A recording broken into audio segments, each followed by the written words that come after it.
Hey y'all, our videos will be including a new segment that we've created that's called Cultural Insights, and I'll be leading this segment.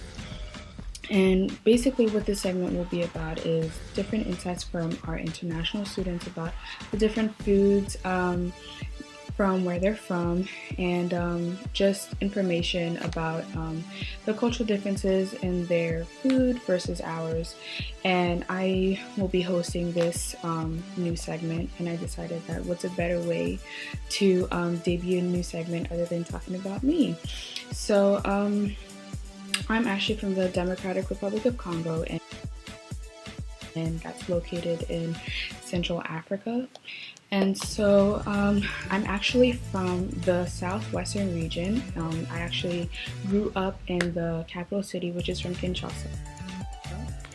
Um, Generally, most of the food that we eat is pretty much the same all throughout.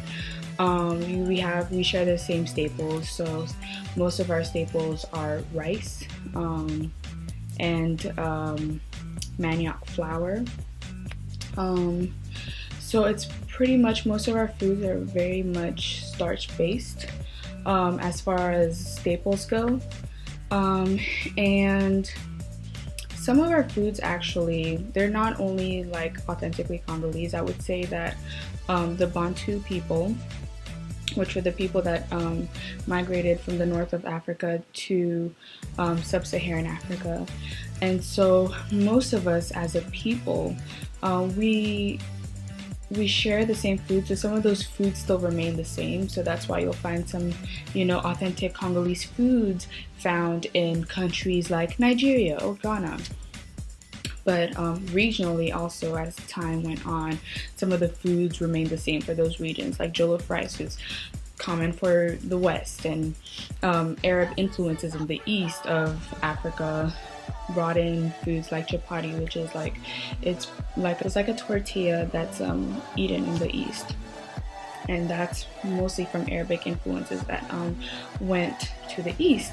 And in the center, like in Central Africa, we also have our own influences.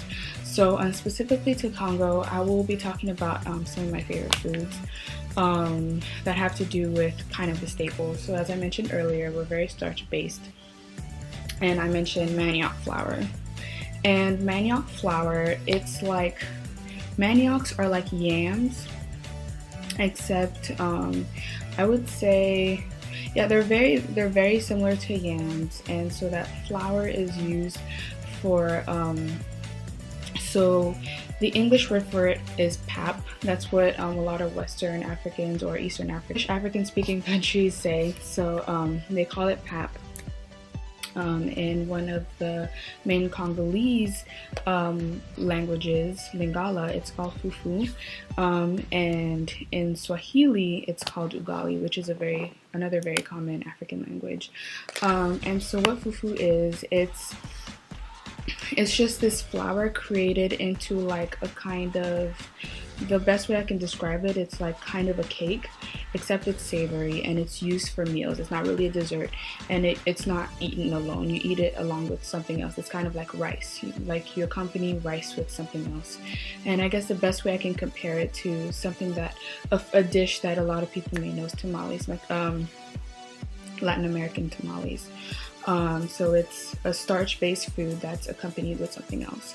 And manioc has a very wide influence in Congo, and just I would personally say in most of Africa. There's the manioc flour used for fufu, but there's also manioc leaves, and so manioc leaves are eaten in this dish called fundu, and so, or you can just call it manioc leaves.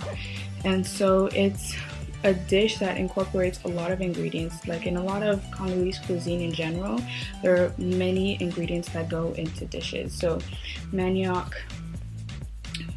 so how it's prepared is that the manioc is washed, and it's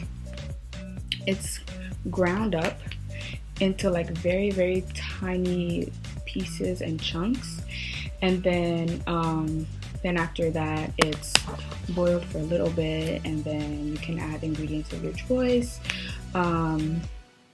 So people add like palm oil, they add salt, pepper, eggplant, tomatoes, just a lot of different ingredients, a lot of different seasonings go into it, but it's a very common staple vegetable that's eaten in Congo.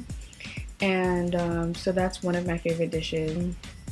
And also another dish that I really like, it's called poulet à la moine, and it's chicken. It's this stewed chicken that's obviously chicken that's put into the stew. That also has like many ingredients like tomatoes, curry powder, salt, pepper, just all these various ingredients, and it also depends on the person and what they want to put inside. But but the main ingredient is peanut butter, and like I know people are like, what, peanut butter? So it's not like your authentic like store-bought peanut butter. These are like ground, like traditional ground Congolese peanuts, and it's put into there, and like you would think that it's a little weird, but honestly it just adds a lot of flavor and texture to the sauce, and you really can't exactly taste the peanut flavor, but it's just the added texture and creaminess from the peanuts that it's incorporated into the dish. So those are my favorite dishes. And so most of our foods are organic, like I would say all of it. Yes, you have your supermarkets with imported things, but we don't really have the issue with GMOs back home, because most of our foods, it's from, like, our food mostly comes from farms. And my mom mostly buys her ingredients from local markets. So it's not necessarily just supermarkets. We get our stuff from local markets, and that ensures that, you know, the food is healthy. We know where the food, like the exact farm it came from. And so we know that, you know, our food, like what we're consuming, is good for us. So, and that's actually most people. And buying, like, say, spinach from the local market versus a supermarket is so much cheaper, which is great that it's that much cheaper because it's healthier. So so a lot of foods are much healthier, and just in general Congolese cuisine is healthier. We don't have as many fried foods. A very common fried food, not only in Africa, but not only in Congo or Africa, but actually Southern and Central America, is plantains. We fry plantains, but really most of our food isn't like batter covered or like fried or anything. So most of our foods, I would say, is healthy. When I was growing up, my mom made sure to like always prepare very healthy foods for us. So fast foods, very rare. In Kinshasa, the city where I grew up in, there aren't, or just in Congo in general, there just aren't many fast food restaurants. Of course, as you know, tourists or just foreigners are coming in to live, of course there's a rise in fast food, but still it's not as common as here. Like every 2 blocks you're gonna see a McDonald's or a Chick-fil-A. Like, no.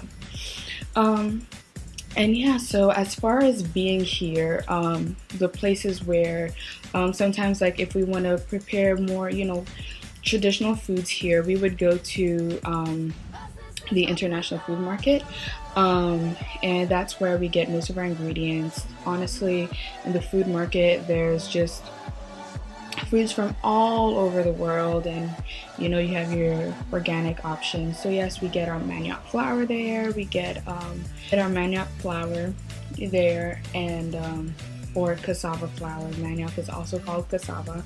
So we get our cassava flour there and our cassava leaves. You can call it either one, manioc or cassava. And yes, so those are some of my favorite foods. And coming here was a little bit of a culture shock in the difference in the foods, but I've learned to incorporate my personal cuisine in, you know, American cuisine and like Congolese cuisine. Yeah, that's just a little bit about the foods from where I'm from.